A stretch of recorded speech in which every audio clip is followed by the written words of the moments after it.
हाय, hello, नमस्कार. कशा आहात तुम्ही सर्वजण? आय होप तुम्ही सर्वजणच खूप छान असाल आणि उन्हाळ्याचा ना मस्त आनंद देखील घेत असताल कुरवड्या पापड्या वगैरे करून. तर माझ्या नवीन व्हिडिओची मी सुरुवात केलेली आहे. तर माझ्या नवीन व्हिडिओमध्ये तुमच्या ना अगदी मनापासून मी स्वागत करते.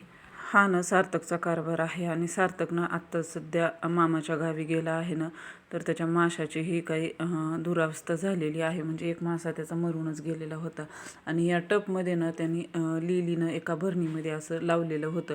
मग म्हटलं हे पाणी थोडंसं घाण झालेलं आहे, तर हे मासे आपण दुसऱ्या पाण्यात घेऊन स्वच्छ परत ते ट्रान्सफर करावे असं वाटलं. पण ते काही मासेच येत नव्हते. मग म्हटलं जाऊ दे, तू आल्यानंतर काय करायचं ते कर. आणि हे पाठीमागलच्या व्हिडिओमध्ये काही मनी प्लांटचं झाड पाहिलं असताल, तर हे खूप छान आलेलं आहे. बट मी बाहेर थोडंसं उन्हामध्ये ठेवलं होतं ना, मग त्याच्यामुळं ना त्याच्या पानावर थोडेसे पिवळे पिवळे डाग दिसत आहे. आणि इथं कुंडीत हे असं शोचं झाड छान होतं, पण ते लेकरांनी कधी ना सगळं उपटून टाकलं. कोणी टाकलं काय माहितीच नाही. तर ते पण लावून घ्यावं म्हटलं. आणि मला ना इथं थोडंसं म्हणजे व्हेजिटेबल्स देखील लावायचे आहेत. हे 2 बॉक्स दिसत आहेत ना व्हाईट कलरचे, तर त्यामध्येच. तर इथं माती होती, ते मी माती आणलेली होती त्या बकेटातून आणि त्याच्यातलीच माती काढून, हे माती काढायला मला मात्र खूप वेळ गेला बरं. तर त्याला ना एक गजाचा तुकडा होता, त्यानंच म्हणजे मी काढण्याचा प्रयत्न करत होते. पण नंतर ना काकूंनी मला एक खुरपं दिलं. आमच्या इकडे खुरपं म्हणतात त्याला, तुमच्या इकडे काय म्हणतात माहीत नाही, ज्याने गवत वगैरे काढतात ना. तिथंच मग हे सार्थक वगैरे सगळे मामा आले होते. मग सार्थकला म्हटलं मी काही थोडंसं स्वयंपाक वगैरे करते, तोपर्यंत तू काय कर, यातली माती वगैरे काढायला मला मदत कर, म्हणजे मग ते झाडं वगैरे आपण लावूया तिथे.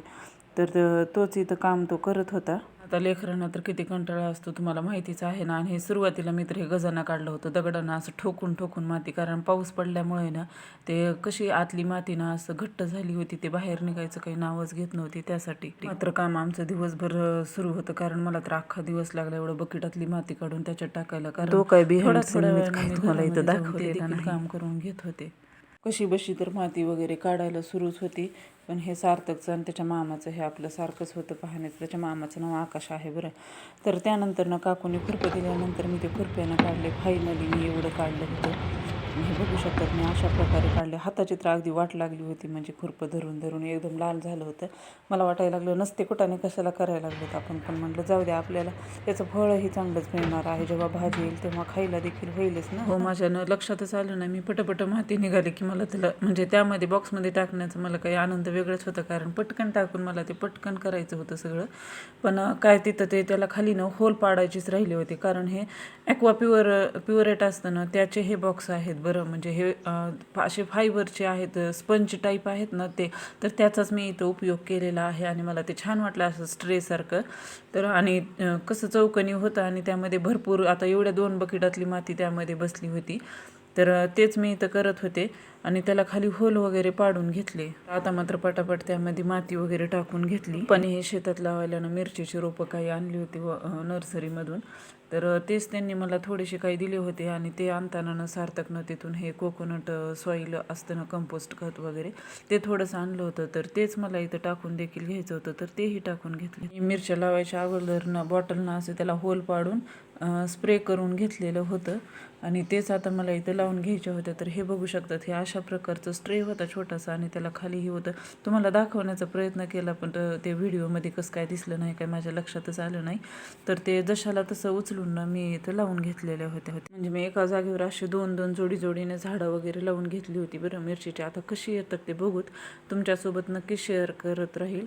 आणि तुम्हाला व्हिडिओ माझे आवडत असतील ना, लाईक, शेअर आणि सबस्क्राईब करायला विसरू नका. लाईक देखील करा, कारण मी देखील म्हणजे व्हिडिओ हे तुमच्यासाठीच बनवलेले आहेत.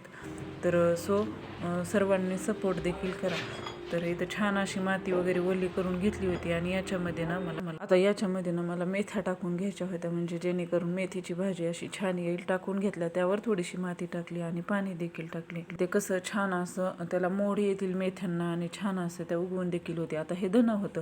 धनं काय मी तसंच घेतलं नाही बरं, हे घरचंच आहे. त्याला असं हातावर थोडंसं चोळलं, म्हणजे त्याच्या फोडी फोडी करायच्या आणि फोडी करून परत ते तिथं तसंच सेम मेथी टाकली ना, ते सेम तशाच पद्धतीनं हे करायचं. आणि धने टाकल्यावर केलं ना तर आपल्याला छान अशी कोथिंबीर येणार आहे इथं. आणि हे काही मिरच्याचे रोपं बघू शकतात, हे माझ्या मैत्रिणीच्या इथून आणले होते. त्यांनी असं कुंड्यामध्ये सहज मिरच्या निसून ते बी टाकलं होतं, तर तेच घेऊन आले होते. तर ते देखील लावायचे होते. तर बघूया आपण नर्सरीचे लावलेले रोप आणि हे आपल्या घरच्या रोपामध्ये काय फरक आहे ना हे देखील मी तुम्हाला दाखवणार आहे. त्यामुळे पूर्ण व्हिडिओ देखील बघा आणि कनेक्टेड राहा. इथं ना फायनली इथं सगळं काही करून घेतलेलं होतं आणि ह्या बघू शकतात मी सर्व पसारा वगैरे पण आवरला आहे. आणि हे झाडं मोठे झाले ना खूप छान दिसतील. मयूरनं मला बिस्लरी बॉटल आहे ना त्याच्यापासून हे बनवायला लावले होते, 2 बनवले होते आणि छान त्याच्यामध्ये प्लांट देखील आम्ही ॲड केलेले होते.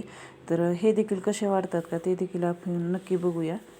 आता झाडं वगैरे तर झाले होते लावून, पण हे मुलं वगैरे पोहायला गेले होते ना तर त्याचेच व्हिडिओ थोडेसे आकाशनं मला पाठवलेले होते, बघू शकतात. आणि मी ह्या कशासाठी व्हिडिओ घेतला माहिती आहे का, तुम्हाला ते यूट्यूबवर ताई आहेत ना, एक धनुवानू म्हणून चॅनल आहे ना, त्या किती छान पोहतात बरं. मला तर खूप एवढं भारी वाटलं ना पाहून, कारण मी म्हणजे मुलींचं असं तर पहिल्यांदाच पाहिलं होतं ना पोहणं वगैरे, त्याच्यामुळे मला खूप छान फील वाटलं बरं. मला वाटलं की आपल्या देखील मुलींना तसंच काहीतरी केलं पाहिजे. तर खूप छान आणि त्यांचे व्हिडिओ देखील ना खूप छान आहेत आणि मुलींना देखील पोहता वगैरे आलंच पाहिजे. तर बघूया, आमच्या मयूरला देखील म्हणजे शिकवायचं आहे. सार्थका त्या बऱ्यापैकी म्हणजे शिकलेला आहे. तर छान वाटतं असं. आणि त्या प्रत्येक मला वाटतं त्या साताऱ्या का सांगलीकडच्या आहेत ना, तिकडं बहुतेक तर ना मुली अशा म्हणजे बऱ्याच त्यांना काही काही येतं, ट्रॅक्टर चालवणं, गाडी वगैरे असं बरंच काही येतं. त्यांचा व्हिडिओ मी पाहिला ना, ते उडी मारलेला आणि पोहलेला, तर मला फील झालं, म्हणजे मनात आलं ते सांगते बरं, झाशीची राणी असं. तर असं तर इथंच एंड करते. आणि व्हिडिओला आवडला वगैरे असेल तर एक तरी लाईक करा, छान वाटेल मला. Thank you, bye.